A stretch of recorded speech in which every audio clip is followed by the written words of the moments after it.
Yes, people, we weren't going to do this, but we are going to do it now. But we weren't going to do it, and then we are going to do it. Do you prefer transfer talk or do you prefer the Euros? Well, at the moment, the Euros is well underway, and I really thought that Spain were going to do it. Germany ruined the fun, and I'm sure all of you will be watching the football, but we are going to do some transfer talk as well while the game is on. So put us on in the background, watch the football, and enjoy. Big up to my panel tonight. Got Martin in the house. What you saying, Martin? You good, bro? Yeah, me and Pete are going to have another fight, and you're going to make me look a right tool again with another video. Mate, I didn't say anything. Nothing came out of my mouth. That's all I'm saying. I've got good news for Pete tonight. I'll update him in a bit, but I've got good news for him. Oh, okay. That's good then. Pete, what are you saying, bro? You good? All good. I'm probably doing what lots are doing right now is watching both. Watching these boys on the panel and got their phones situated somewhere and watching the game. But look, always a pleasure, never a chore. I don't do this very often. I haven't done it for a while. And the last time, Dan United got the full force of it. But it's Friday, 1 day a week. I get the brandy out and go, end of the week. Cheers to you all. Cheers, Pete. Listen, I apologize, boys, in advance. That's what I'm going to say. Last time we did this, Pete got so angry and just started ranting. It was quite funny. I hope that happens again. We've got to paint the picture right. It was Christmas. Yeah, it was. We'd finished for the holidays. Everyone was in a good mood. I'd had a brandy or three, and I went in on Dan United. Did you say all three then at the same time? a brandy or three. Yeah, a brandy or three. No, it was good. It was class. It was a good rant, and Lawless as well, I believe. I mean, it's easy to argue with him, but I believe he was in giving it as well. But it was a good show. I did enjoy that one. Dan, how's things with you, brother? Yes, mate. All good. Just pretty much doing the same as well. Got the football on. Just been watching that, and obviously here to chat and glad to be on the panel. So yeah, good to see you all this evening. Nah, come on, man. Absolute pleasure to have you. And then we have Chelsea Dan to Dan United. How are you, sir? Living the dream. Stressed, but all good. All good. How are we doing, boys? Yeah, we're good, man. We're good. We're debating what to do. We're kind of doing both at the moment. We're watching the football and we're on this. So I didn't quite know what to do. You know, when Germany equalised, you're like, do we put this show back or do we go for it? And I thought, well, I want to watch the 8 o'clock really. So let's just do it and see how if we can get off it as close to 8 o'clock as we can. Big up to Andy, Winter Surfer, my bro. How are you, man? First time on the channel, bro. How you doing? Yeah, all good. I totally forgot about this stream. As soon as Germany equalised, I was like, Yeah, don't worry about it. I think we all did that. We all thought, oh no, we've got to do on a show. Last thing I wanted when Verts equalised, the last thing I wanted to do was like, oh no, now I've got to jump on to the stream. Really want to watch it. But I've got it on the background. I'm sure everyone else has. Big up to all of you for watching. I expect the live views to be very, very small tonight because of what's happening. And literally everybody on my phone is doing a watch along. So everyone will be elsewhere. So hopefully we'll get quite a few views on the catch up. Big up to all of you. Big up to the panel. We're going to start with some transfer news. But before we do that, let me get a quick prediction. Germany, just one word. Martin, we'll start with you, mate. Spain or Germany? Who are you going for? Oh, Germany. Can you hear me? Germany, because I want Rodri out. I want Rodri to go and have a rest. I want Fair Rodri enough, man. to go and have a rest somewhere. I don't blame you, bro, to be fair. Pete, what are you saying? Martin's gone for the smart play. I like that. I'm gonna say Germany just because it's their home tournament. It always gives an extra 5 or 10%. So I'm gonna go Germany. Interesting, man. I said Spain before a ball was kicked, so I don't like changing my mind. So I'm gonna stick with it. Dan, what are you saying, bro? Chelsea, Dan, sorry.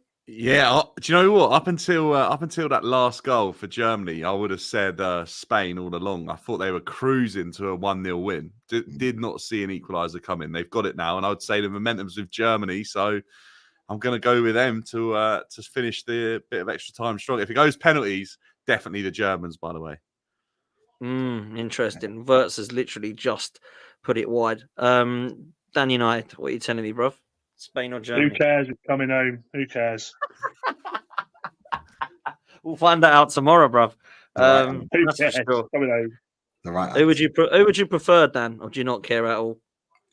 It doesn't matter, does it? It's Gareth Southgate in charge. It could be Romania. It doesn't matter. We're still going to struggle. So I don't know. I saw the start of it. I'd like to see Spain go through. I would like to see Spain go through. Yeah, I think I would as well out of the two. Winter Surfer, what are you saying, brother? 3 things in life guaranteed: death, taxes, and Germany win a penalty shootout if it goes to there. So I'm doing if it goes to penalty shootout, I agree with Dan. Germany, they're built for. That's the first thing they do after they learn to breathe. They take penalties, don't they, in Germany? So it's all that. So yeah. Listen, fair play, brother. Fair play. Let's see what happens. It is going to be interesting. Before I touch on transfers, there's rumours tomorrow that Gareth Southgate is going to change things a little bit. Chelsea, Dan, let me come to you first on this because they're talking about 3 at the back, Trent and Saka potentially being in the wing-back roles. They're talking about somebody partnering Harry Kane. What are you saying, bro? Do you think this would be... I mean, it's been torture already, so it can't get any worse, surely, than this. Surely things have got to change. I'm actually quite excited, or maybe that's extreme, positive to see some changes in this Arsenal side. England side. What are you thinking, bro? You wish. So used to it, habit. Do you know what? I'll be honest. I think Switzerland have been very sort of strong in the way that they've set up this tournament, and I think they've caused a few sides some problems. And I think Southgate's trying to be pragmatic here, but don't get me wrong. This isn't for what he's worrying about what Switzerland are bringing to England. He's not worrying about what England are going to be bringing to Switzerland, and that's the concern for me because I don't think this. I can see why it might benefit us, especially with Gehi being out of the side. But to be honest with you, I don't think that this is the answer for me going forward into this game. I think he's just trying to stop the width that Switzerland are coming with. They've obviously sort of played with a 3 at the back that drops into a 5 when they haven't got the ball, and they've used their width really well. I'm not sold. The one positive for me is it gets Trent into the side, who I think should be in the side. I think we've struggled to get him in, but let's see what happens. I'm not sold on Walker at right centre back, to be honest with you. I think he, even in like one of the last tournaments that he played there for England, I think he was caught out on that right hand side behind his shoulder a few times, and it was a bit of an issue. I think Germany was the last game we might have played 3 at the back. I'm not sure if we played it at the World Cup. I'm just trying to remember off the top of my head. So, yeah, look, remains to be seen. A partner alongside Harry Kane would be good as long as they're happy to do his running, because other than that, I don't see the point in having a partner. It would probably be Bellingham, though, wouldn't it? If he plays anyone that high up. Well, I mean, there's rumours of Tony, there's rumours of Palmer, there's rumours of even Anthony Gordon. Now, someone was talking about it, so I'm not quite sure he can play alongside that unless he goes towards the left a bit more. But we'll see, man. I mean, listen, I needs to change. Dan United, I'll come to you. I know you said earlier it doesn't matter because you've got Gareth Southgate in charge. I tend to agree with you. Do you think this will change at all? Anything if we change a system or formation? I love it because us English fans are the best at it, aren't we? We've been calling for change. He's going to change it, and we're like, why is he doing that? Just classic English fans.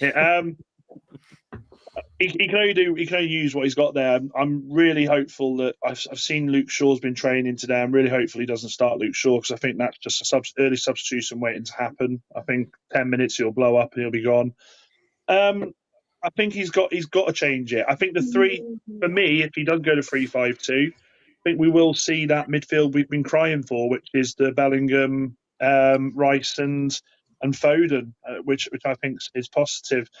I don't know if Tony and him work well together up top as a 2, though. If I'm honest, I'm not sure how that works. I don't know, but look, I can't believe I'm saying this, but I think Trent has to come into the side. He does wide right as well. I think with his pace, because he is pacey. He's got a good first touch on him, and he can ping a ball. If he's got 2 up there to aim at, then you'd like to think that it's perfect for Trent. It's ideal for him, isn't it? You know, he can whip a ball better than most people. But I've not seen anyone whip a ball like him since Beck's. I really haven't. He can place that ball anywhere he wants to. So you'd like to think that we'll have the advantage there. I don't know. I mean, Ollie Watkins is quick. He can pull out and he can make things difficult for people there, but I don't know. 3-5-2, I think, is what he has to do at the moment, just mainly for the people that are missing in the team. So we'll see. Look, I got to be honest with you. I was talking to a few people about this. We've been dog shit all through this tournament. Surely we're due a performance because it can't get any worse. It can't get any worse than what it has been. So it would be so nice, especially I've seen the Switzerland gaffer has been chiming in, giving his 2 pence worth in. It'd be so good if we just went out tomorrow and absolutely battered them. But again, like I said, this is Southgate. Hasn't every game been worse though since the last one? Haven't we performed bad in every game? Like we've got worse since. Yeah, no, I get what you're saying, but what I mean is, but my only thing is this. Do you know what I mean? I think. Yeah. I get what you're saying. I think the Slovakia game was absolutely atrocious, but it just like I've said before, they remind me so much of United under Ollie at the moment. It's moments of magic. It's it's moments FC. So we'll see. And even if he does make the changes, if we go 1-0 up, is it just going to be the same again? Just withdraw. You know what I mean? Like, doesn't matter what he does to change. We go 2-1 up. We go 2-1 up. Extra time. You think brilliant? Don't get third now. Straight back to defence. He just withdraws. It's the same. It's the same. We go 1-0 up, whatever, and he goes to a cowardly tactic. He always overthinks the opposition. That's why he's going to change it because they play for it at the back. That's exactly it. You're bang on, by the way. Exactly why he's doing it. It's not like he's not changing it for the benefit of how poor we've been in possession, and that's the issue I've got with Southgate. It's so uninspiring, and I just don't think this is to bring the positive out of the England side on the ball. It's to literally stop and make Switzerland struggle in that system that's worked really well for them, and that's just the issue with Southgate, isn't it? That's why he's not getting the best out of these super talented players. Like it's always for Spain, he's got his young players that are exciting and fluid, and he's literally put a system there for them to thrive in. Southgate has arguably a better squad than that, and he's been so negative. And for me, no matter what change happens, it's just uninspiring. But Dan, you're right. Like we are due a performance. It's like, when's it going to come though? Do you hang on till the final? Do you just scrape through? Well. A lot of people have said that. Yeah, we're going to shit our ways through to the final and fluke it. I mean, I don't think we are. I actually think we play like we did against Slovakia. I think we're going out.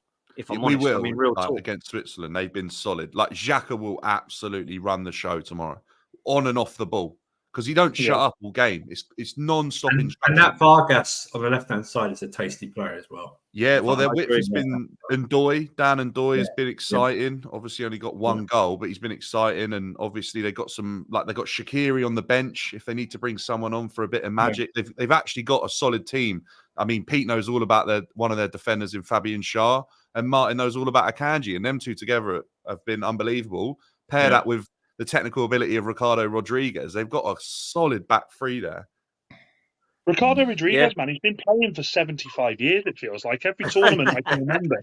He's still only 26. Or whatever he is. Yeah, mate, it's mad, isn't it? You see these names and they just keep coming back and back and back. I actually quite only international tournaments, though, isn't it? Just it is. You don't know where they are after that, the club. But listen, we need to come to a close on this. But Pete and Martin, I'll let you chime in. And what are you expecting tomorrow, Pete? I'm expecting a 3-5-2.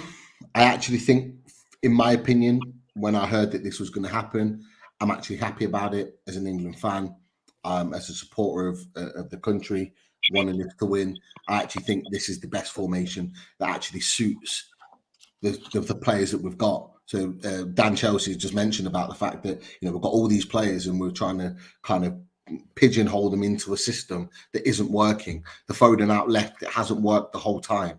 And everybody can see it, but he still persists with it, and it's affecting his performances. Actually, this, for me, in the way that I think that he'll set up, and I hope that he sets up, will allow us to actually play our best football. And it's having the three at the back, Konza on the left, Stones in the middle, and Walker on the right.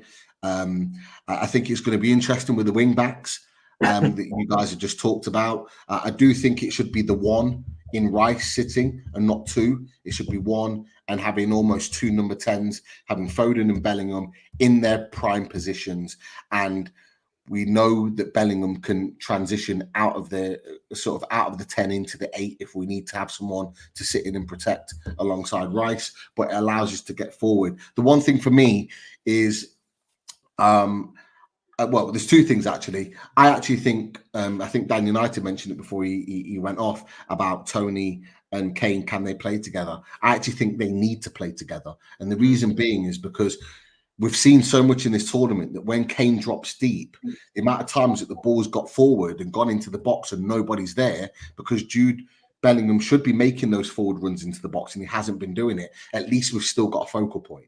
We've got a focal point of a player that can hold the ball up, that can cause problems. You can see what he did when he came on against Slovakia. Is that actually he held the ball up and he made it difficult for centre backs, and it won us a few free kicks and it pushed us further up the pitch. And it allows Kane to do that, dropping deep and winning the ball and connecting play. But it means that we've still got someone up there, and that's the key. But what it does do is it means that we're more of an attacking force. If we have one sitter and we've got two number 10s and we've got two strikers pushing forward, that's attacking intent. That is a team that's going out to win the game. My question mark is, I mean, you boys have mentioned it about wing backs. If you're me, I'm going Trent on the right, I'm going Saka on the left, but I've just got it screaming in my head that he's going to go defensive on one side, and he's probably going to play someone like Trippier on the left-hand side just to protect, just because that's just the way he is. And Dad, you're shaking your head, and I'm agreeing with you, but yeah. I'm thinking about Southgate. Awful.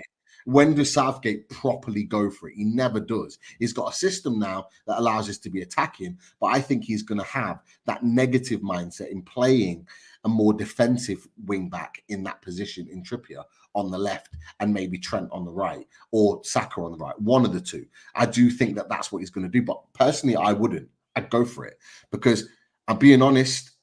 If we don't go for it and we don't go for the juggler and we don't go for the throat of Switzerland, they will turn us over.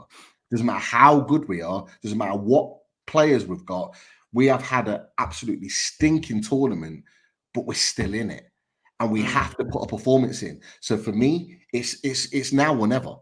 If we put a performance in tomorrow and we go out there and do what we did against the likes of Sweden way back when in previous tournaments, Ukraine in the previous tournament, you know, we go there and absolutely blitz a team in the knockout phases and really show that, right, we're here. That's going to make someone like Austria or Holland stand up and go, oh, okay.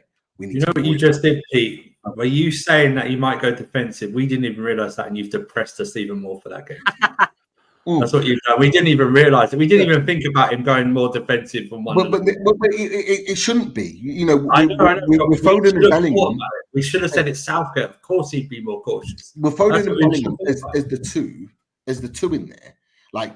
And having a two up front with Tony and Kane, that should scream attacking intent. But it's only on one side. It's only on one side. You know, if he does go for that, I've just got a nagging feeling. No, I think you're right. I didn't even realise it. I think you're right. Trent as a right wing back, and then he's going to go somewhere like Trippier. And I've just got that feeling that that's going to happen. Imagine. I hope he doesn't. But that's what I think. It would be so Southgate if that did happen. It really would be. If we think, two attacking wing backs, brilliant, Saka and Trent, and you see Trippier and rack up and try. What if we put Duncan centre back and Concert left wing back? Don't you even be there? Don't you be back in Brighton getting ready for pre-season? Look, it's an absolute joke. It's a joke. Our Braithwaite didn't even get on the plane to Germany, but yet he's there. Madness. It's mad. It's absolutely mad. But listen, Martin, I know you don't really care so much for Euros, but I'll let you have the say on it before we move to transfers, brother. This is the most shocking manager that I've seen in a long, long time. But everybody seems to love him because he's the most successful England manager since Ramsey. So we got to keep him. We're stuck with him. Yeah. What do you expect tomorrow, brother? Whoever loves him, go and have him at your football club because they'll give it a week and you'd soon want him all back out again. Yep. So that's what I mean. Oh, we all love him. None of you would have him as your manager of your clubs. Exactly, yeah. Oh, don't give me all you love him. We nearly did. Still might. We nearly did. Still might. See, you still might. So I've already said 10 eggs on borrowed time. GS is waiting to come in. Him and Dan Ashworth holding hands. Honestly, it's happening. If Southgate wins the Euros, it's inevitable. Ashworth will cut it off at Christmas. Ashworth, you want to get started on that, Pete? We're not taking less than 20 million. Took him for 10. Thanks very much. Come again. Hey, you know what's even worse, right, Dan, is if say Southgate actually won the Euros, right? I'll take that all day long. You won't just be getting Gareth Southgate as your manager. You'll be getting Sir Gareth Southgate as your manager.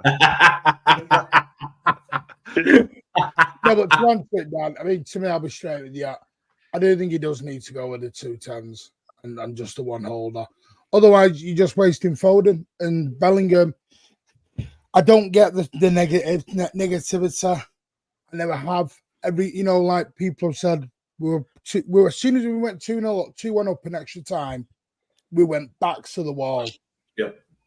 I'm like, we're not playing prime Germany. We're not playing Holland. What are you doing? It's like, stop. You look scared. And everyone, on paper, someone's like, Switzerland's nice and easy. Switzerland, with what bits I have seen, they are a very good, practical football team. They know exactly what they are doing. You've named some of the players, and they know exactly what they need to do. And if we're not, Spain have done it. If we're not there, I think Spain scored. Yeah, Spain are 2-1 up. Oh, Spain have scored, have they? That's why I just went like that. Then they'll see whether the header hit the net. Oh, there's going to be tears in Germany tonight. 190 minutes as well. Scheiße. That is the ones that get it right here. No more penalty shootout. Our boy Mikel Merino. Hey, especially if the Cucurella ran balls, they'll go back to that. Yeah, that's debatable, isn't it? I thought that was handball, Pete, are you enjoying this? It was down here, but it was out to the side. But Are you enjoying this? Watching European football? Obviously, you've not got anything to watch this season, so you must be loving this. Why are you coming for me for? I'm only joking, mate. No colours for England. No, that's twice now. That's twice now. You're getting a little bit too cocky. I definitely shouldn't. After meeting you face to face, mate, I definitely shouldn't. You're a big guy. Yeah, I've just seen that. That's a great goal. It's good, Eder. Pete's got a brandy in hand, so be careful, Dan. You know what I mean? Mate, I've seen him face to face. Is that Danny Olmo with the assist?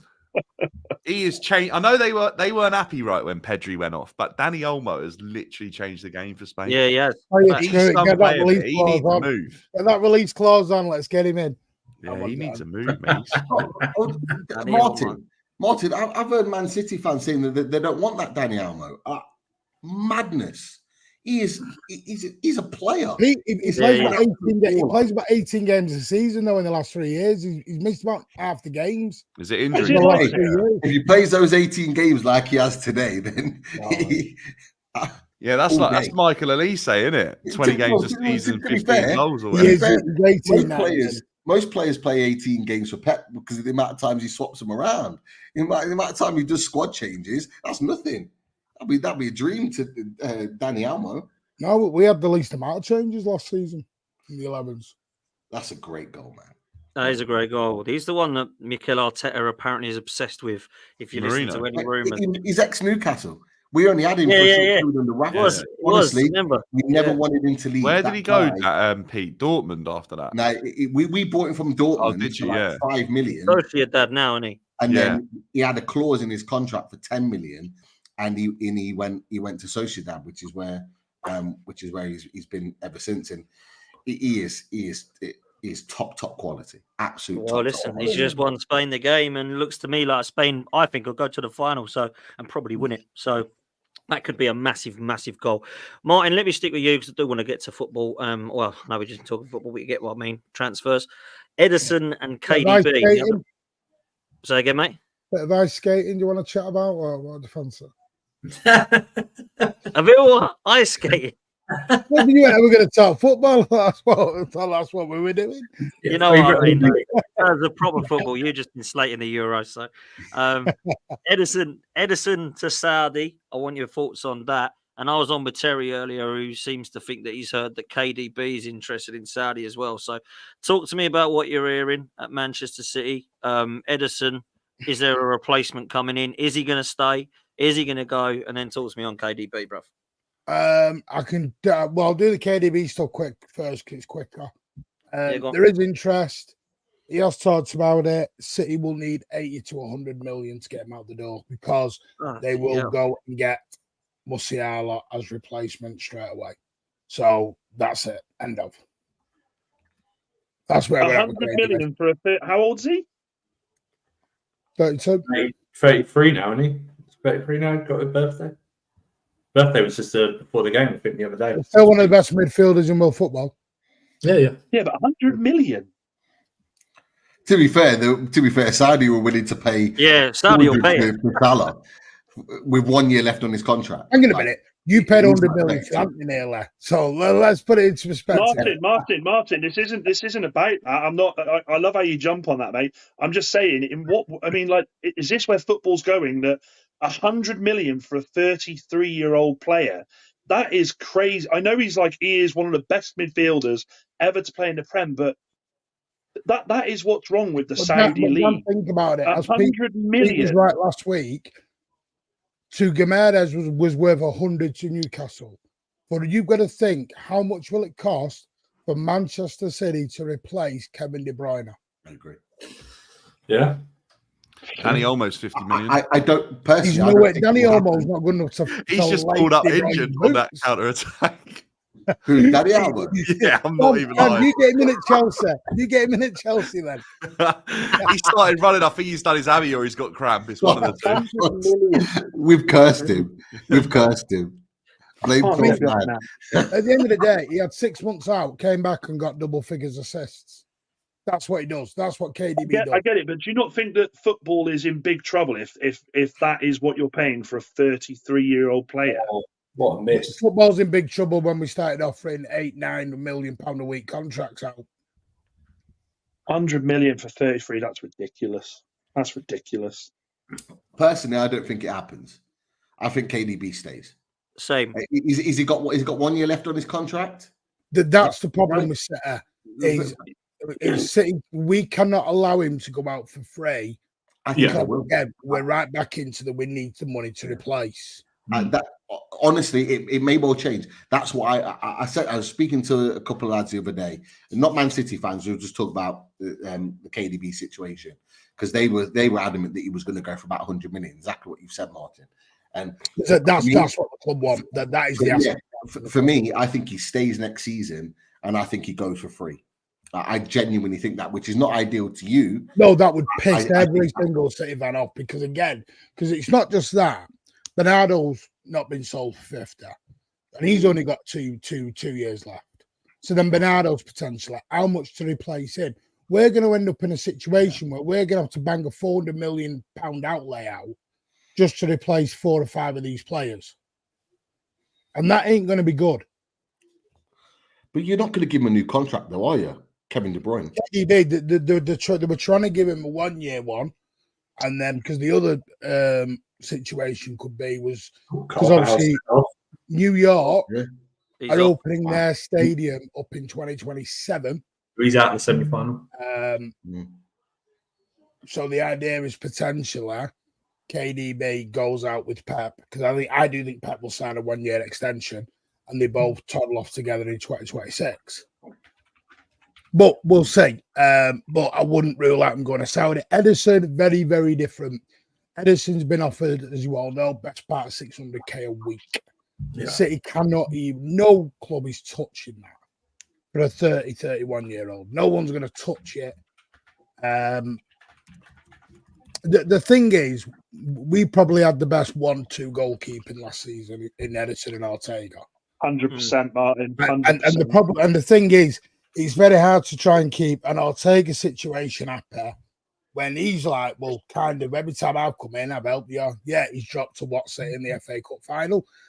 That's what you're going to get with the Manchester City keeper, as Liverpool do with the way they played on the clock. You're going to drop clangers. That's the way those goalies are. But I do think Ederson will go.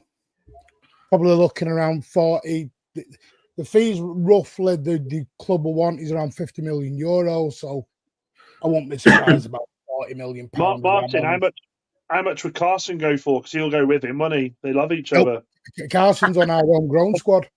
Oh, is it? Of course he is. He's on our homegrown squad, so he's not nowhere. And I do think they'll go and bring a number 2. But listen, I hope Ederson stays. But it's $600,000 a week, and he's going to get a £30 million signing on fee. Jesus, he's going to get that's tax free. And by the way, the $500,000 to $600,000 a week is just basic. bottom line basic. That's no bonuses, no nout. And do you know what, Martin? He's only 30, 31. He could do like 3 years there and just come back and still play for a top team. I don't think I've said that. I don't think Ederson to me doesn't seem a keeper who will go till he's 38. Really? Okay. I can honestly see him going, hitting 34, 35 and going, I'm off back to Brazil for a better retirement. Yeah, especially I've earned my minutes of that. Well, he's going to make that much. Well, the money he makes in Saudi. I mean, I read the other day that the guy Oscar we sold to China has made $175 million in wages since he's been in China. These guys are. The caveat to all this is City will not just sell. It will be like KDB only goes out if they know they can make profit on KDB would be unbelievable, Martin, wouldn't it? Pardon? Like if you could, there's a chance here that you make profit on KDB in terms of what you paid for him. Yeah, that's what that'd be unreal, wouldn't it? It's like it's business that's impossible to turn down. And for KDB as well, he's open to it because he said, like, you can make in 2 years what I've made in my whole career just by taking the move. That's what the sad part is because, like, he has talked about it's not just his family. It's not even his family's family. It's his family's family. Great grandchildren that are going to get wealth out of all this. That because KDB's. I mean that wage offer is over $1 million a week potentially on the. Remember when his pay slip got leaked and it was like over 11 million anyway? Like and you sit there and you're like, I get the Saudi thing. It's pretty sure my grandchildren would be all right if I had 11 million in there. 2030, they've got the World Cup coming up. 100 million, you go for generations. I know City fans would be disappointed, but you couldn't begrudge those two guys. They've served the club. Above and beyond, do you know what I mean? I don't want him to go for free. I want. That's the thing. You don't want him to reinvest, but I don't want KDB out. And with all due respect, it should be a Danny Olmo or an Ezzy walking the door. It's got to be someone with pure stature. It's got to be back to that level. The real deal. The real deal coming in. Yeah. Otherwise, I think it could be Florian Wirtz could be the one if you do, but I think KDB will stay. I do. I think he'll stay. I heard Wirtz is gonna go to Madrid in 2025. Yeah, I think Musiala's the one that went down. Yeah. And there's no way. I know everyone will go 130 million. Bayern Munich will not turn 130 mil down. That's not the way their clubs run. Their club is run on money in the door. They would not turn 130 down. Absolutely. No, I agree with that. And I must say, I mean, Man City. There was rumours that. It's not going to be a very busy summer for Man City and they're not going to bring many players in and they're going to lose some players. Lastly on this, Martin, do you think that's the case? Because I've never seen that before, never heard of that. Man City having a quiet summer, not really compatible, really. It was the thing was we were after the midfielder, we've got Savio, and then it was who went out. Well, the exodus started beginning. Obviously, Gomez has gone out now, which is not massive. There is Theo Hernandez apparently on the table. I got told as a potential to come in because then we can go back to the. I heard that yesterday. Winning from AC Milan. From AC. Fuck it. Go back to the. I give up. I told you we weren't going to do. No, you all wanted us to sell and bring nobody in and just bring in little people. No, ain't gonna. That guy's sensational, man. No. I mean, like I said, it's names on the list do not mean it's like Bruno. I got an up down the Bruno thing. Bruno got asked, you need to push don't do this, man. No, I know you do, but I'm happy. It's a Friday night. I've got this in my hand. Come on, man. Don't do it to me. City are completely out of Bruno now because Bruno won't push the move. If Bruno would have pushed the move, City would have got in, but he didn't push it. Carry on. Keep talking. Thank you. Hey, I'm glad you raised your 60 to 70 mil you needed to get, though, Pete. That's always good. When you said it was 10 million, you said it was 10 million. You had to so am I. How they got Elliot Anderson out for 35 million? I don't know. That was unbelievable business. That is incredible. I tell you what, I said yesterday. Someone asked me. They said, "What would you take for Smith Rowe?"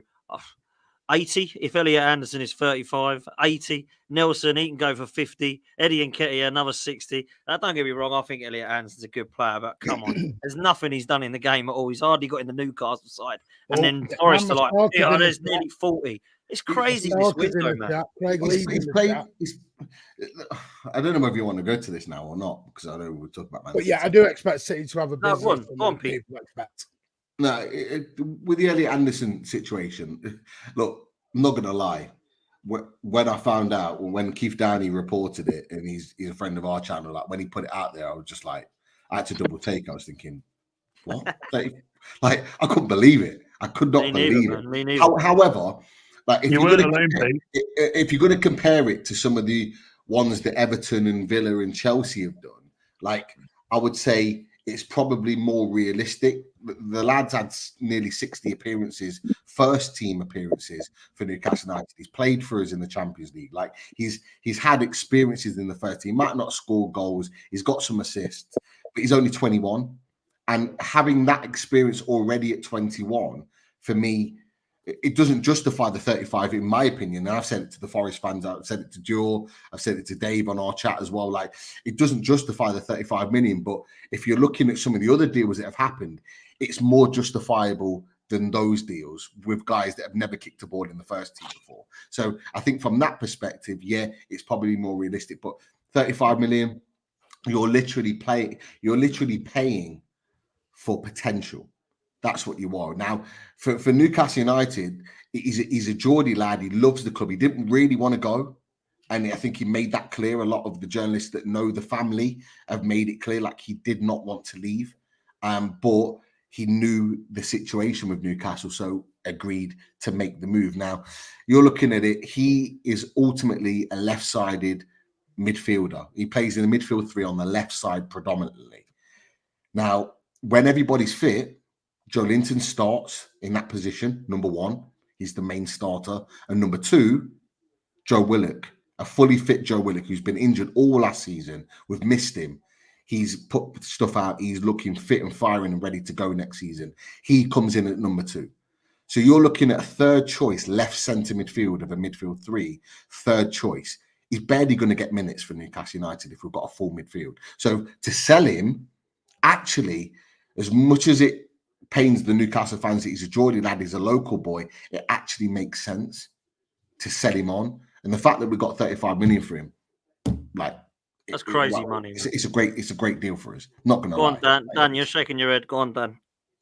No, I agree with everything Pete's saying, but I just, in what world is Elliot Anderson 35 million quid? He's not. I agree with you. It's the same world that Lewis Hall is worth 30 million, though, isn't it? What's that? Okay. It's the same world that Lewis Hall is worth 30 million. Do you know what I mean? We paid 28 for him. Yeah, that's what I mean. Like, it's there and thereabouts, isn't it? Like, these players are going to go for that amount. It's the same world that Kellerman's worth 20 and he ain't played a game. Like, it's crazy. Like, no one's happy with it. Dan, they're spending that much money. About those deals, every club's up in ticket prices, so it's just a mess. Like, nobody's talking about those deals, though. Nobody's talking about Lewis Hall. We paid 28 million for him. We've only just paid it, but we did a loan with a view to buy. We paid 32 million for Tino Livramento. At that point, just coming back from an ACL, nobody batted an eyelid about that deal. Now it looks like a great deal because he's going into our season number one because Trippier is leaving. So he'll be on number one next season. It'll make sense now, but it didn't at the time for a lot of people. And it could well be the same. I've said to the Forest fans about Elliot Anderson, like, he needs regular football. He's a talented player, big, strong, physical, gets stuck in. He's a creative player, but he needs to play regular football. And I think if he plays regular football for Forest, they'll see the value in him. And he'll get better. He'll get. What will he get this? So he could get potentially 38 games this season. Then what is it? 46 in the Championship the season after. So he'll get loads of football. He'll have plenty of time. Those Forest boys won't be happy with you, Dan. Forest have got 46 midfielders anyway. How's he going to get a game? They got 46 midfielders in Forest anyway. Yeah, I don't get it. They're not sharp of a midfielder of 6. Is that they can have all 11 of midfielders? He'll play for them. He'll play for them. Pep Guardiola. I mean, surely no Forest. surely no Forest fan out there is going, "Oh, unbelievable! Elliot Anderson, 35 million, stunning." Surely not. I'm not. I mean, he could potentially be quality, but if I'm a Forest fan, I'm going, "What the hell are we doing?"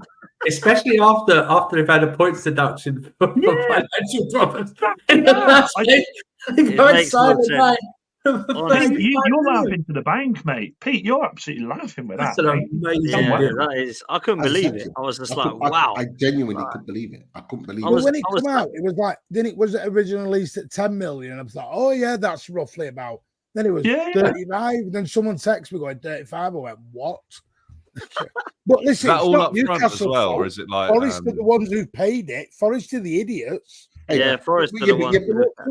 But let's not forget, Forest paid us nearly 20 million for Chris Wood, and as well as that, they paid. Deals with Forest. You're destroying Forest. I'm surprised you even turned up in Nottingham, mate. How can you show your face? On top of that, I think it was in the same window. They took John Joe Shelby off us, although we let him go for free. They paid him $100,000 a week to go. Christ, I remember that. And then banished him from the squad about a month later. Yeah. I think the Premier League better not be watching this because they're writing down Newcastle and Forest investigation. Point. Yeah, they're off now, going back to 10 years. Mate, I was honestly on a show last night or night before, because of judges. I was like, if this Elliot Anderson goes for 35, I was debating how much Eddie Nketiah is worth, and I'm thinking, Eddie Nketiah has actually scored a lot of goals in the Premier League and has been around for a couple of years, and he's actually might do a job in the first team for a Forest, Palace, Wolves, Fulham. How much can we get for him? Maybe when Arteta said 50 million, we weren't mucking around. We've been serious. I was going to say, I heard you rated him at 40-50 million. I thought that was a joke, but maybe it's not. If he's going for 35, Jesus, Scott McTominay's going for 80 then. Scott McTominay's 80 million at least. Was it 14 million on Akanji and 14 million on Alvarez, and we get told we splurge money around? Oh, Max Kilman's gone for 40 to West Ham, isn't he? Yeah, that's another one. What the? He's not worth that, but he's a good centre back. Yeah, I like him. I rate him. And 40 million is. Listen, I don't know anymore. I used to think I knew. Now I agree with what Lawler said to you earlier. I think 20. I don't think anyone would have batted an eyelid. I think 40, though, you're at like, whoa, where are you going with that? Well, I don't know. This is the world we live in.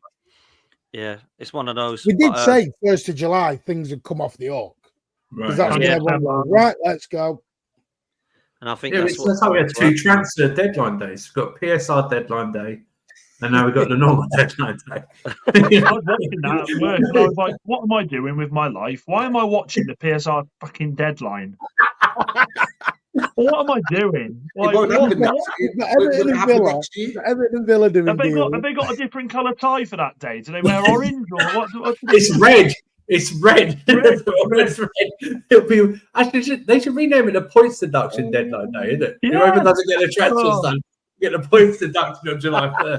Points deduction day. Yeah, man, 100%. Anything else on Newcastle, Pete, before we move? Well,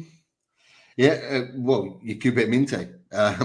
On top of that, never kicked a ball for Newcastle United.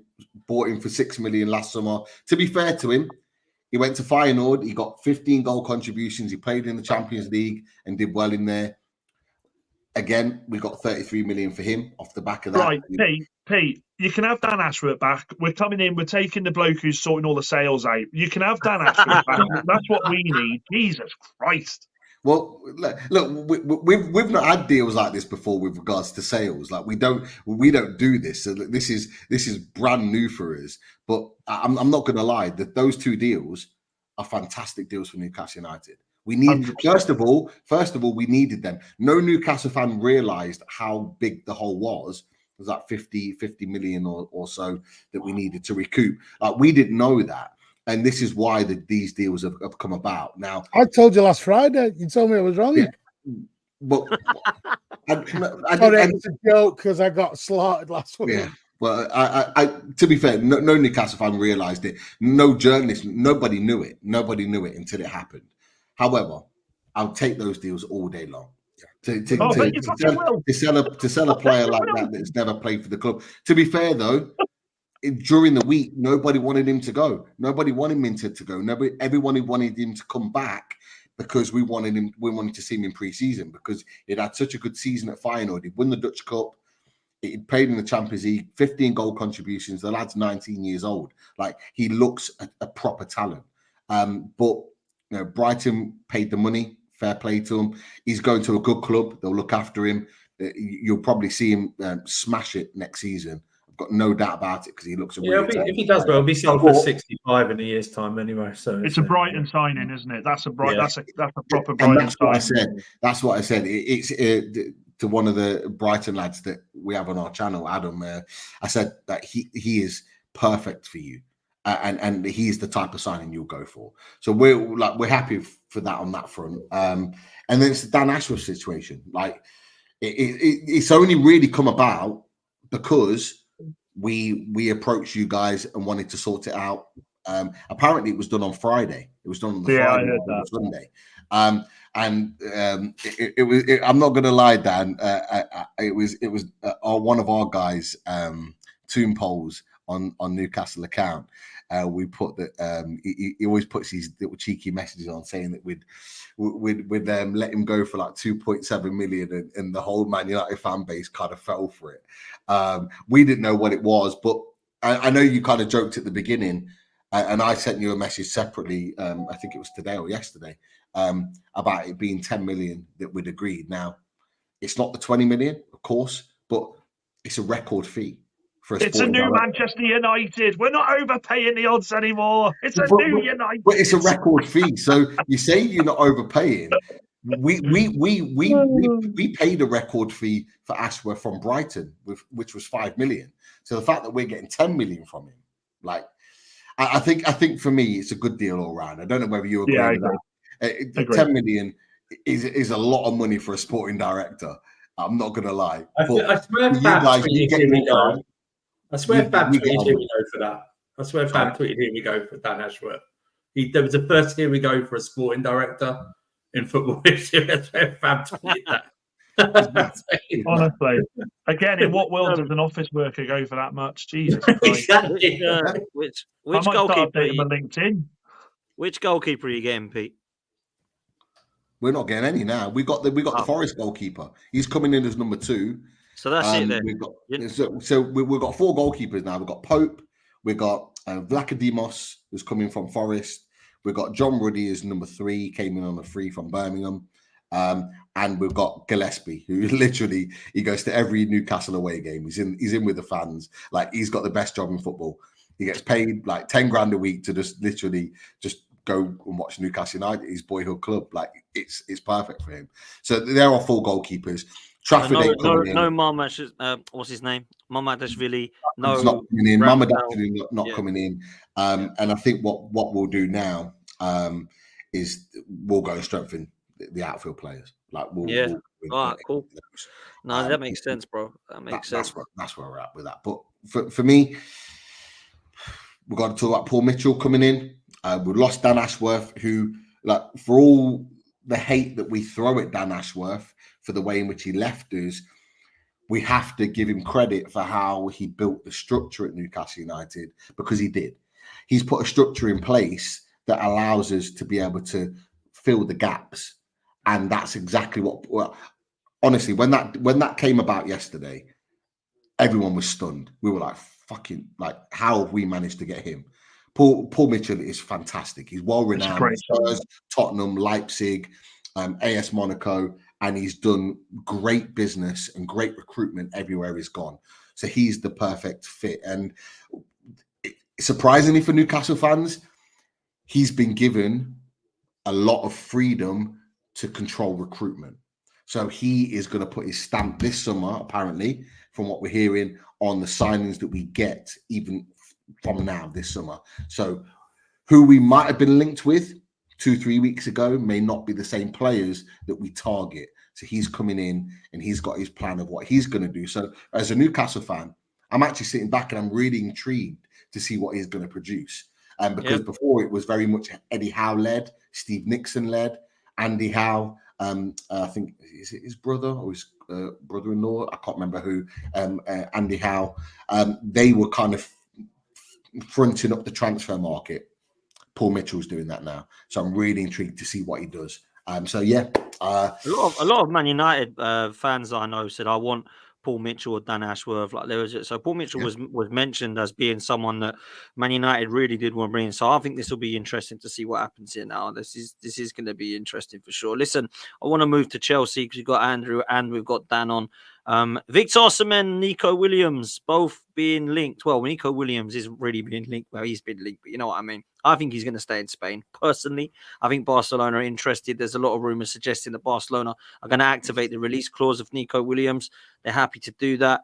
But Cucurella has other ideas. He wants to chat with him and try and get him along to Chelsea and put a word in his ear. What do you make of Osimhen and Nico Williams rumours? Dan, start with you, bro. Yeah, the Osimhen one's a weird one, isn't it? It doesn't seem to be going away. Our name keeps sort of coming up there. I think obviously he's got big admiration for Chelsea, but it's I think the price tag is just off-putting. I think if the price tag wasn't there, they still might be done. In terms of Nico Williams, I think that's another one where I feel like the price might be something that's putting Chelsea off as well. But I've heard rumours that apparently we've discussed putting an offer on the table that would be pretty ludicrous as well in terms of financials. So, look, I'm not sure. I don't know where Chelsea stand. We've signed another player today for a relatively small amount of money as a centre-back when we were obviously linked and gave up on Calafiori. So I don't know where Chelsea stand. We're busy, but it's underwhelming. And that's where I kind of stand with Chelsea at this moment in time in the transfer window. For me, I want to see someone come in that's on an Osimhen level, someone that excites me, like Elise did, like Williams would. Players like that I want to see coming into Chelsea.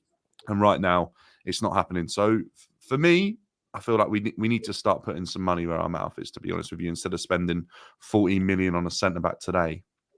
You got the other centre forward, that Mark Gay guy, is it? Yeah, well, obviously he's a young player. He scored a pretty big goal, I think it was last season, or maybe season before that for Barcelona, and it kind of propelled him into sort of Barcelona, Catalonia stardom. But it's another player that technically, I've heard reports that he's not actually outstanding. It's more what he brings to the game physically and his work rate. Be interesting to see. They're potential players for the future, but right now, what are they going to add to this team? For the present, the here and now, and where this Chelsea team need to be, most importantly, because of financial reasons. It doesn't matter if the fans want us winning and things like that, because ultimately I don't think this board believe that's the case and that's what they're looking for. But financially, they're going to be worried if we aren't getting ourselves into a position where we're generating revenue, because every season our revenue is falling further and further away from where it needs to be. So they need to go and spend money, spread it over a 6-7 year contract on a big name, and hope that you reap the rewards from it. Because at the moment, they're signing so many players that are not of that level of your Williams or your Osimhen. And I'm not saying that spending that money guarantees success, because there's no club that know that better than Chelsea, that you can spend 50 million on Fernando Torres and get a flop. Like, that happens. We're well aware of that. We spent 100 million on Lukaku. The bloke hates us. So I'm well aware that money doesn't guarantee success, but I'm also well aware that signing a huge amount of young players playing the lottery also doesn't guarantee success for the here and now. So it's interesting. I don't know, to be honest, mate. I don't know whether we'll get anything over the line that's of relative big transfers that Nico and I think it'll be Andrew. I don't know what you think on that. I just think we'll link to Osimhen and Nico Williams, and we'll end up signing Jimmy Somerville from Leeds and Omicron, that transformer standing guy from Atletico Madrid. That's what end up happening. Do you know what I mean? It'll be like they'll come onto the website wearing Nico Williams' mask and that, and it'll be revealed to be like, I just, like yesterday, a Matoma link came out of nowhere. Do you know what I mean? It was like what? And always those things that come out of nowhere really fascinate me more than players we're constantly linked to. Do you know what I mean? Because I feel like they're like a Marodian come out of nowhere, didn't it? And exactly. I hadn't even heard of that guy until we linked to him. You know what I mean? It was like no one heard of him. We've coughed up apparently 40 million in a bid today. Yeah, they turned it down. Yeah.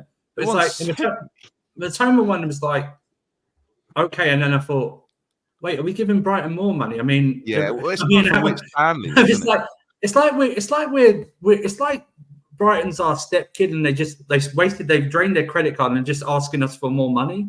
It just seems, we just want another 60 million from Chelsea to prop up our profits for another year, so we don't have to do anything.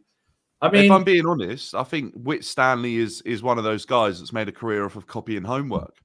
Right. I mean, I just main concerns for me. I don't know if Dan agrees. The main concerns for me is that I need to see us get an actual good goalkeeper in. Do you know what I mean? It's like I don't think we can do much without. I don't think a team can do much without a good goalkeeper in between the sticks. Maresca wants to keep Sanchez in goal, Andy. I see. The problem is I heard the same thing last year with Poch about Kepa. Do you know what I mean? Like, oh, he's willing to work with Kepa, and then Kepa was gone. I mean, I don't know why he wants to work with Sanchez. He should have just watched him when he played against us in the FA Cup, and Sanchez was horrendous in that game. I think Sanchez is passing is overrated and stuff like that. I really do, but let's see what happens. But yeah, it's sort of like I don't know if do you know what, Dan? I don't know if you feel this. It's like we're going to make many signings of unknowns, but maybe just one big one, a big-ish one. Maybe it's something like that. Do you know, like in 2015 when we signed like Pedro, but and then no one else of note, and that was a terrible window. But maybe these are better.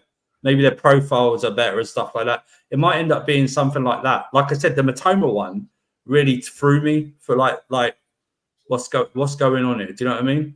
Stuff like that. Yeah, but do you know what? It wouldn't surprise. Like I know people are saying it's not a real link, but like if Chiesa rocked up for 28 million or something. Right, that was our big marquee signing for the summer. It just wouldn't shock me. Maresca's obviously Italian. I feel like there could be an obvious link there. I don't know. Obviously, Chiesa isn't the player that he was a couple of seasons ago. Injuries have hindered his career. Agree. Obviously, there's a reason Juventus are selling him, and if he was any good, they probably wouldn't be. Let's be real. So that would concern me, but it just wouldn't surprise me if Chelsea went after that. And is he a better player than Mudryk? Like with the injuries that have faltered him, I'm not sure. But yeah, I agree with you on the goalkeeper. I think goalkeeper's a real concern, especially if we start off with Sanchez in goal. Yeah, it really does concern me because for me, I think there's probably 50 to 60 million that you could raise from our goalkeepers and really bring in a solid one and have someone like Petrovic. Yeah, you want to get Diogo Costa, man. That's the one. He looks great, doesn't he? He's improved a lot since the last World Cup. Because for me, the last World Cup, he was the reason they went out because of his mistake in the Morocco game. Yeah, was there not high-profile mistakes for Porto as well? I think watching him, especially like in the games against Arsenal. I don't know, Dan. You watched him when you played Porto. He just seemed more.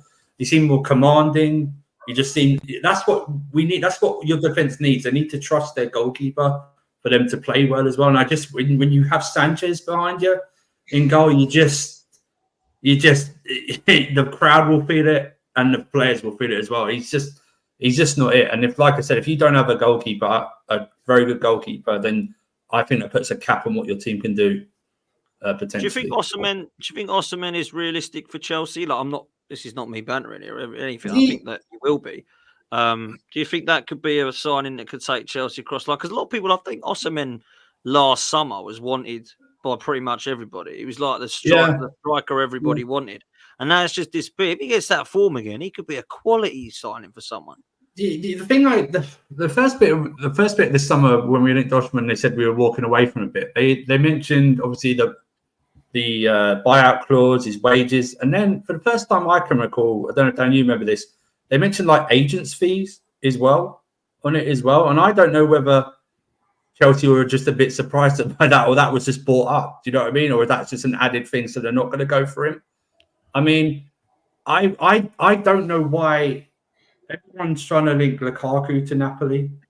Do you know what I mean? Because obviously Conte's there or something like that. I don't know why, if that is a deal, I know why Napoli wouldn't want to do that because they want to get a foot. Because remember, they didn't pay a small fee for Osimhen. They paid over 80 million euros for Osimhen.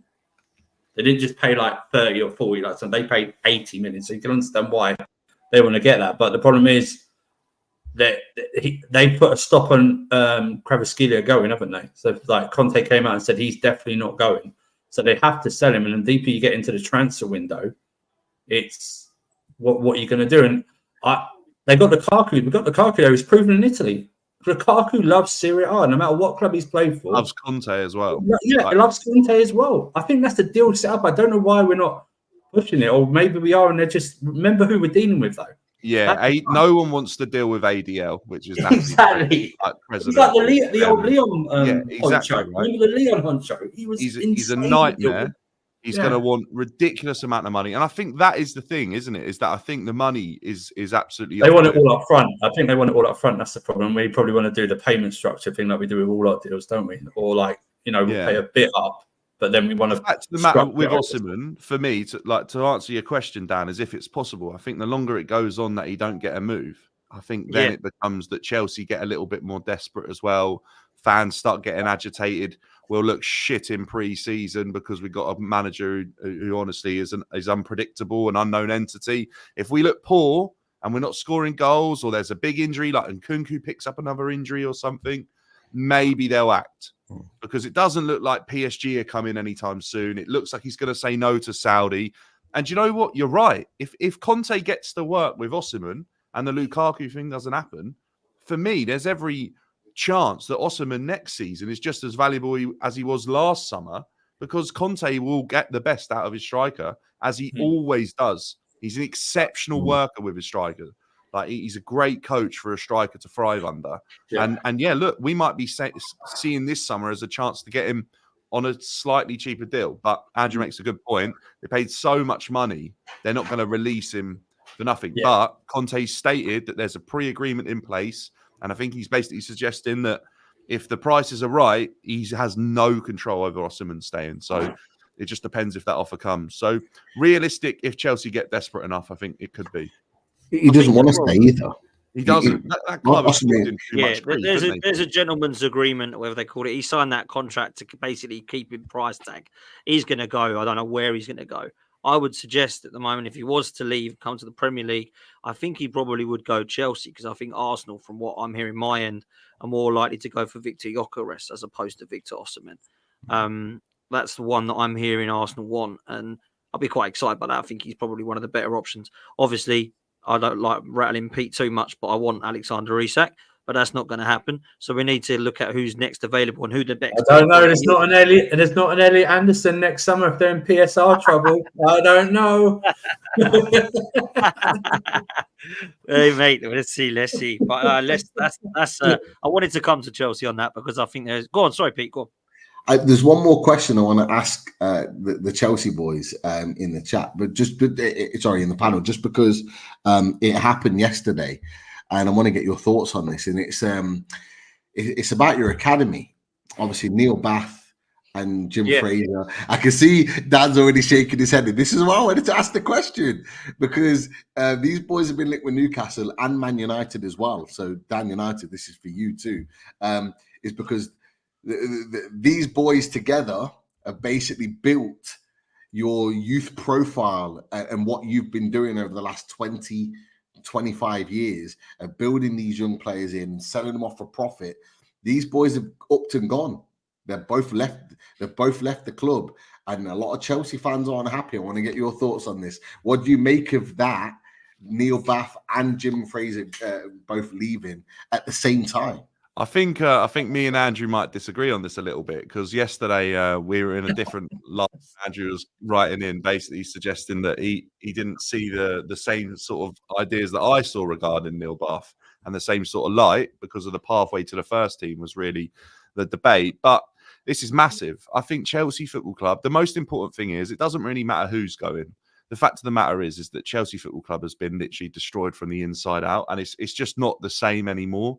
And in terms of transfers, I think the way that the youth team players have been looked at and regarded under this Clearlake Capital ownership is probably the reason Neil Bath feels like his job is pretty much redundant, apart from bringing players through as assets rather than actually developing players for the first team. And I think that probably has something to do with it. People are talking that it's this summer that's caused it. I can't see that a director of an academy can leave on a month's notice. I think he'd probably have a 6 to 12 month notice period. So this has probably been coming for a while. It's just been kept under wraps. because it just works like that. The higher up you go in a company, the further your notice period is going to be away from the date you leave. Well, we were linked with both of them, with Jim Fraser and Neil Bath, way like as far back as February, and even further back, like a year or so ago, with both of them. So the fact that you're saying that, I probably agree. Not necessarily that they're coming to Newcastle, but they clearly, when Todd Bowley came in, that they maybe saw that something wasn't quite right and maybe have looked for a way out since that point. I think when you talk about the likes of a Dan Ashworth or someone like Edu at Arsenal, who's now doing a really good job, these people are regarded in such high esteem, and they become worth a real amount of money that if Neil Bath was to leave Chelsea, I think there could have been a chance that they would have looked to get compensation or an amount of money to free him up from the post. The fact that he's been allowed to leave for free and with no compensation or anything like that suggests to me that there was a breakdown in relationship somewhere. Otherwise, I don't think Chelsea would be letting him go, because whether you like it or not, the fact of the matter is Neil Bath has generated probably millions, if not getting close to £1 billion in terms of talent at Chelsea Football Club. And look, we're talking about the players that Chelsea let go for minimal compensation. Musiala's in that conversation. Yeah. You know, he's had players all over the world come to his academy and had contact with them and try to obviously get them in and develop them. You're talking about Declan Rice's, your Mason Mounts. Think about the transfer fees that are even once they've left Chelsea. Like, we're talking about millions and millions of pounds. Gael Kakuta. Yeah, do you know what I mean? Like, all those players. Yeah, it's crazy amounts of money that he's got in terms of development under his belt. And I genuinely think that if he doesn't end up at a club within the next year, I'd be really shocked. I think he's a hot commodity, and I think, I can see him going to the likes of a Newcastle or a Manchester United, who are on a pathway where they're trying to obviously change things up and move their club in a different direction. I don't know what you think, Andrew. I think he's done a tremendous job. Cobham as a program is brilliant. I think it's brilliant. It's what, and you can see now with the rest of the clubs as well. Like, we've seen City sign a couple of teenagers recently and add them to the academy. But with the new financial rules and stuff like that, you're going to see more and more clubs adding to their own academy, whether it's inside or out, and using that as to gain their profits. I mean, like I said, I agree with Dan. There must have been a breakdown let's be polite here, a difference of opinion for how they want to run it. We bought, I don't know, but maybe Martin knows about this Man City guy that we bought in as well. Apparently, we're linked to the guy who's Benfica, in Benfica youth system as well. So it's not like we're sitting on our toilet and waiting. We've actually, progressing. Maybe they've got different ideas. I mean, we're bringing in people that, let's face it, Man City's youth system is what they've been able to do the last few years has made them so much profit that we used to do. And I think maybe we stopped doing that a bit for a few years, even under Roman a bit. Do you know what I mean? Since like the transfer ban in 2019, everything like that. But I think we're just going to go back to what we used to be before 2019, using Cobham. Maybe someone breaks through, because look at the rest of the top six, the percentage of players that really break through to their first teams. It's very little. You know what I mean? It's very little. I mean, Liverpool, it's Trent and who? Man City, it's Foden, and now you've seen Rico Lewis a bit and stuff like that. Manchester United was Rashford, and before, and even Arsenal was like what, Saka? Yeah, Saka and so on. It's not. It's not high. It's not high on this. Listen, Neil Bath did a tremendous job, an absolute tremendous job of building Cobham what it is. Cobham builds players up, even if they don't make it at Chelsea, builds players up, gives them the education, gives them the chance to get a football career. They do brilliantly there. They did a brilliant job. And whoever comes in to run that has got massive shoes to fill. Absolutely massive shoes to fill. I don't know what the mandate is. Do you know what I mean? That there's, like Dan and I said, there's obviously been a difference of opinion. What is the mandate? Is it to pump kids out like that for our own bit and then sell them on? Is it to bring the Brazilians and whatever in and train them and sell them on? I don't know what it is, but I think you'll be seeing that, not only us doing it, but other clubs starting to do do it as well, bringing in other teenagers from around the world and putting them in their own youth academies. So, but he's done a fantastic job. I'll say this: the ownership at Chelsea. I keep saying it. I just honestly, man, like, it's mad. Like, I listen to Don quite a lot. Don comes on the channel quite a lot. Don loves them. He thinks they're brilliant and all this stuff. But I honestly do not get it. I really don't get it. I just think the vision for me is very blurry. I don't quite get it. And some of the players that Chelsea need to bring in now are the likes of Osimhen and Diogo Costas. Now, if I start seeing that in the transfer window, I might start looking at it and thinking, right, okay, now let's see what happens. But when you start carrying on buying youngsters and then you gut everything out from what has worked in the last 2 decades. From the dinner ladies, Dan, like all the way up to the director. Incredible. Like, I'm thinking, what is going on here? Like, they're taking everything that works and going, don't want to do that. Dan, it's mixed messaging. Don't tell me you want top 4 and a trophy and then bring in the Leicester manager and give him a 5-year contract. Don't tell me that. Don't tell me that. What I mean. Do not tell me that. Do not tell me that. What's the point? Oh yeah, if you want to give, if you want a top 4 and a trophy, why are you giving him a 5-year contract? You know what I mean? Why isn't it two with an option for a third? I think this is the issue, Andrew. Right? I think you're bang on. I think that if they had one single message, even if you disagreed with it, you go, okay, I know what they're doing. But like with the players we're linked to, we're not going to go above this or pay this person, but we're linked to Nico Williams, who earns like 250 grand to begin with. But what is the message in here? Do you know what I mean? It just confuses people. Andrew, where it stems from is the fact that it's a consortium that are running the club. It's not one person. No one singular. And then you go down to the next level where you got your directors. There's not one. There's 2. And there was 3.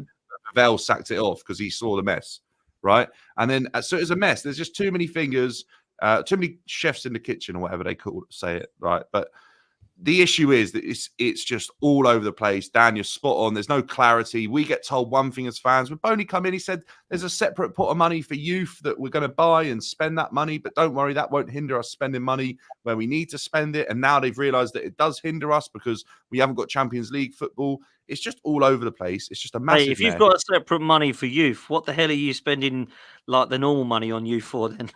That's what I mean. That's what I mean. That's what he said. Like, there'll be a whole different. What you need to do, get Todd Bowley back in another Twitter space and get him answering some questions. Do you know what, Martin? I genuinely think he goes on all these talk shows in America, right? But in all seriousness, if an owner came out and did a fans forum and just cleared it all up, Chelsea fans would be in a far better light. And it's a modern way. It's a modern approach.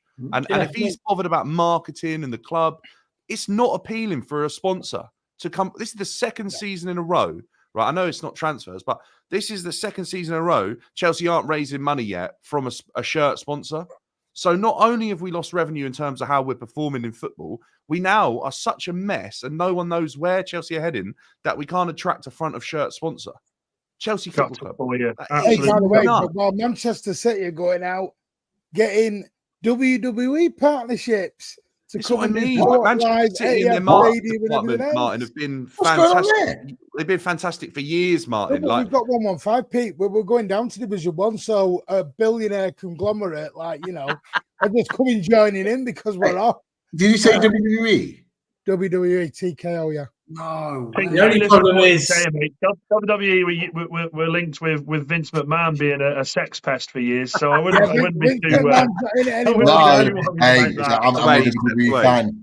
Hey, Dan, do any more of our cast off?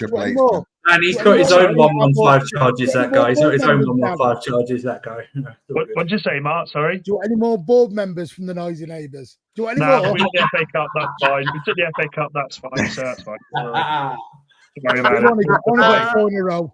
Only got 4 in a row. That'd be great. Sir Alex, we're good. We're absolutely fine. Don't worry about it. Great. Why did we start with this? Should have started with this, man. Should have started with this.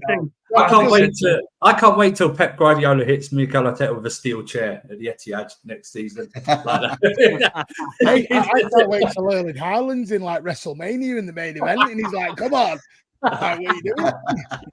Hey, one thing I did get told, I'm going to get cheaper tickets for the events at the Etihad. I was going to say, you'll get Sort me out, man. You know, but you know, Martin, I know you're laughing at that, but look at how much money Spurs are generating from getting American entertainment at their stadium. It's literally putting them in a position where they can go and spend the money now on players.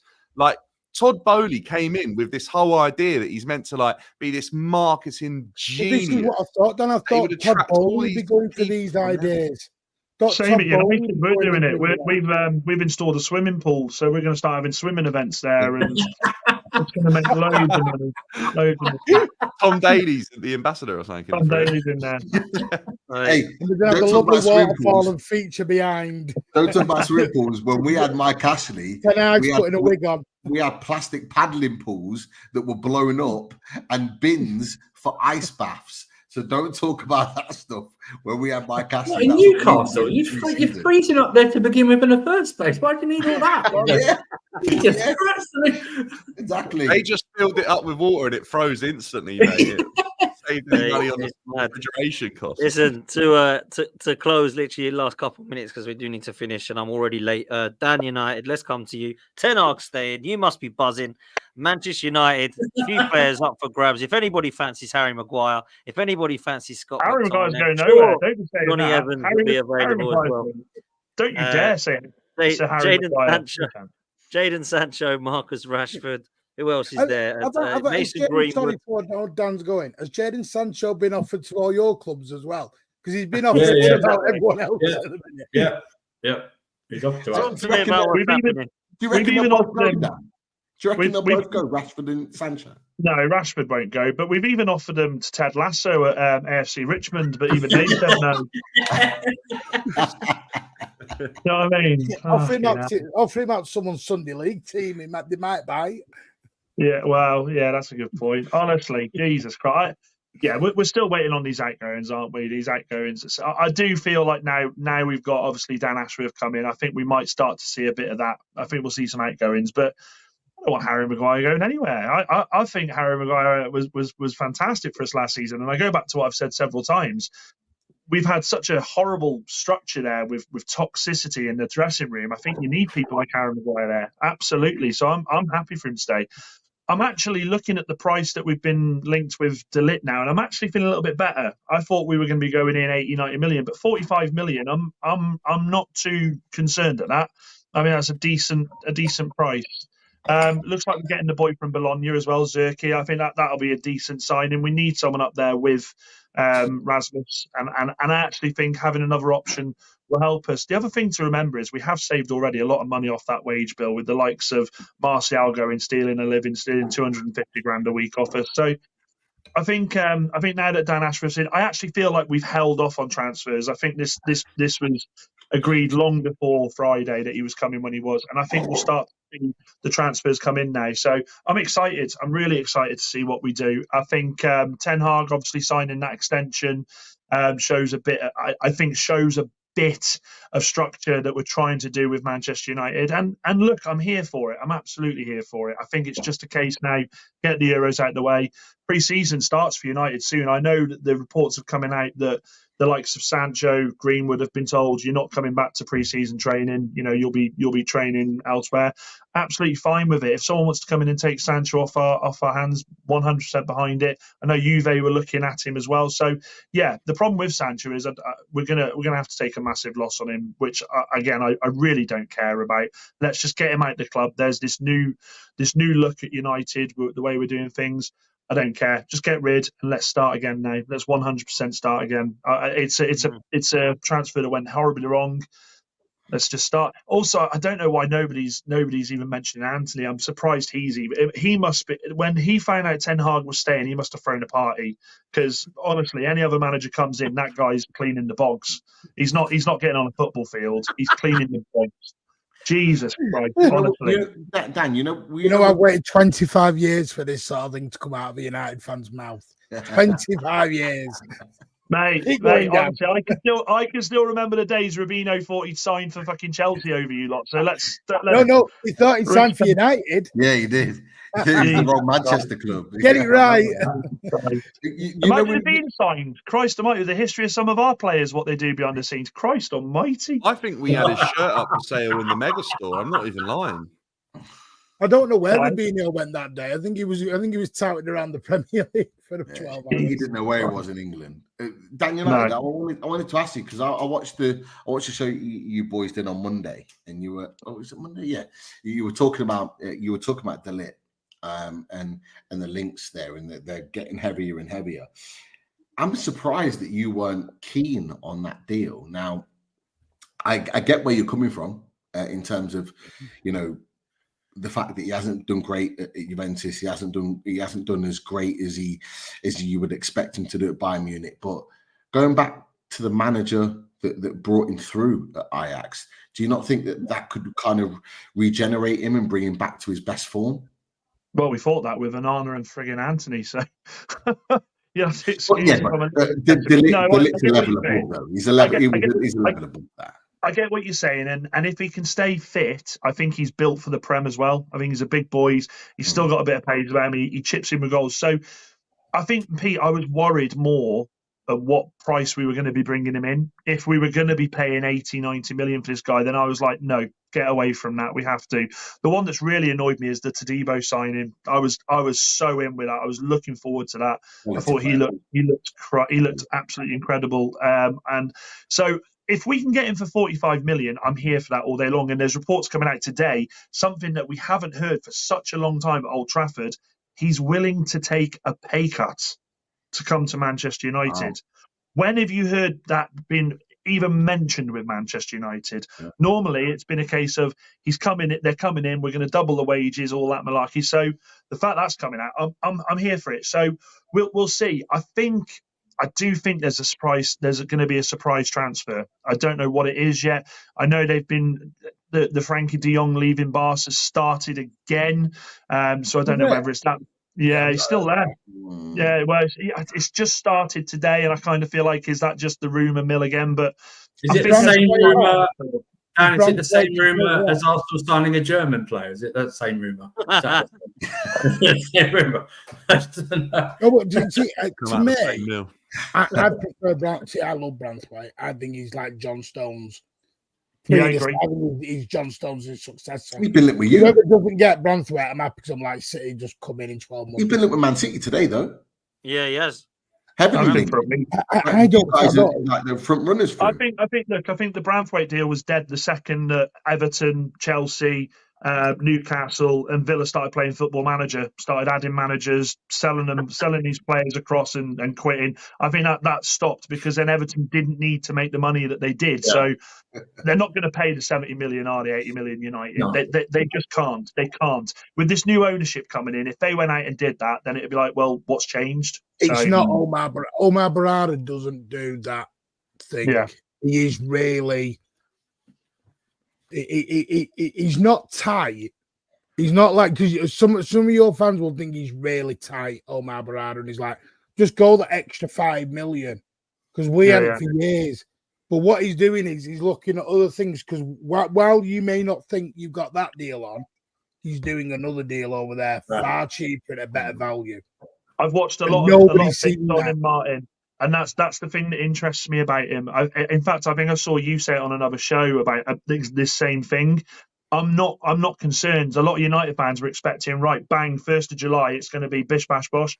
I'm not concerned at the moment. As long as the deals get done, I'm not bothered. And I think, as you say, you put it so right there, he's known for not just looking solely at one thing, whereas that's where Manchester United have gone wrong for so long. They've focused on a deal, and that deal has taken from June till the end of August to get done. I'm not bothered about 2 years, isn't it?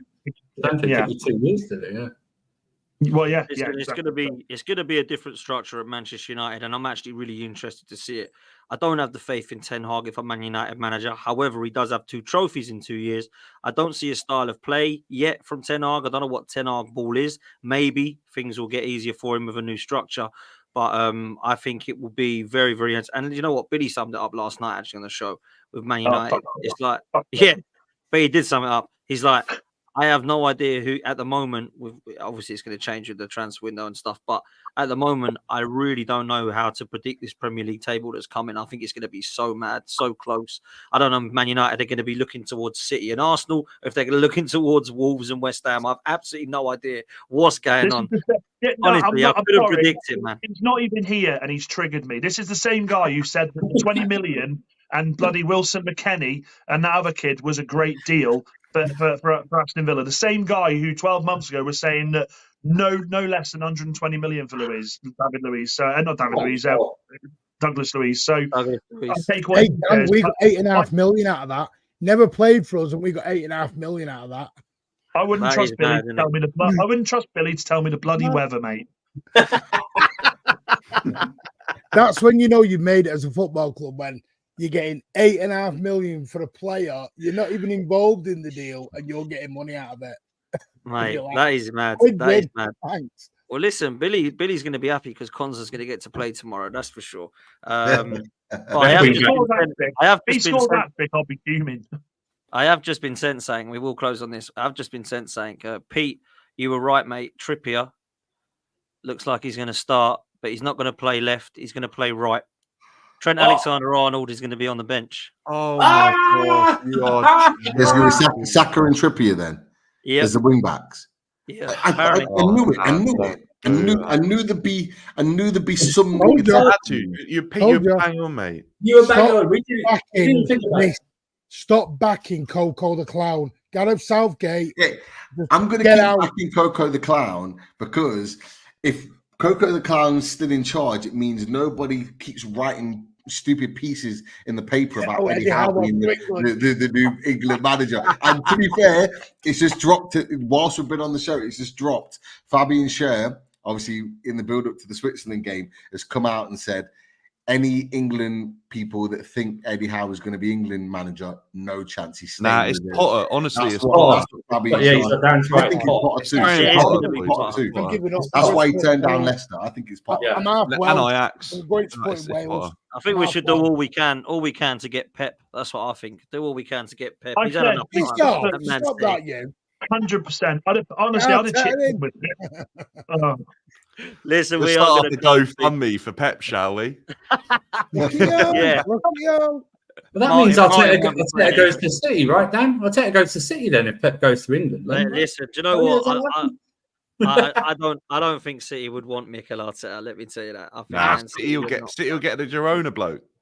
Yeah, that's who I think they'll get. They also like Alonso. Or Xabi Alonso. But I think he's going to go Real Madrid. That's what I think. We'll see. Listen, big up to Martin. Make sure you go follow Martin on the Mancunian Way. Make sure you're following Pete on Loaded Mag NUFC. Make sure you're following Dan on BDB Dan. And make sure you follow Winter Surfer Andrew. And of course, United First on TikTok for Dan United as well. We'll see you next time. We're out of here, people. Take it easy. And I will say it. Come on, England. But not come on, Southgate. Southgate out. Southgate out. Let's say Southgate out. We are going home again. Come on, England. Fuck Villa.